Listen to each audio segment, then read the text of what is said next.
Raising the minimum wage in Illinois, another key point that the governor spoke about during the address. And as you might expect, it's a lightning rod of controversy. Workers, of course, welcoming it. The business community, for the most part, not so much. ABC News Channel 20's Kimberly Howard live at the Capitol with reaction to the $10 an hour minimum wage proposal. Kimberly. Vince, it's mixed. You've got low-wage workers who say this hike needs to happen right now. Conservative Republicans who say raising the minimum wage is not the answer. Then you've got small business owners who say if you have to raise minimum wage, at least don't do it all at once.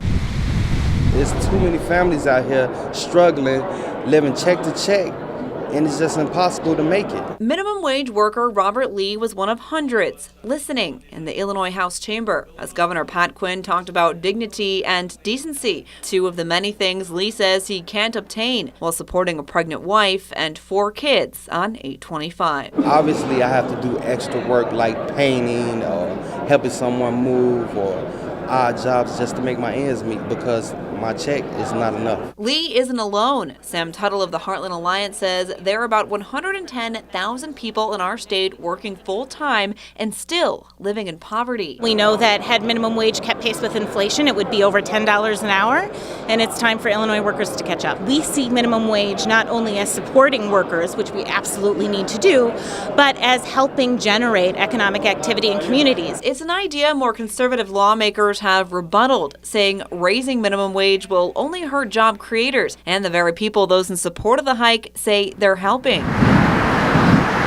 Even small businesses who don't employ minimum wage workers say they'll be impacted, if not by raising prices, then by adjusting other workers' salaries, so wages for those who get paid more than minimum wage remain comparable. I think when you do something, anything, doing it to that extreme, I think that's never really a good idea. So a little bit by little bit, I think that's good. And this debate is certainly not over. State Republicans are pledging to put up a fight, even as groups like the one we spoke with today plan rallies before the democratically controlled General Assembly. Live at the State House, Kimberly Howard, ABC News Channel 20. Well, as Kimberly told you, right now the minimum wage in Illinois is $8.25 an hour. That's $1 above the federal minimum wage and one of the highest state minimum wages in the country. That is changing, though, as President Obama signs an executive order raising the federal minimum wage to $10.10 an hour, but that hike only affects federal contract workers.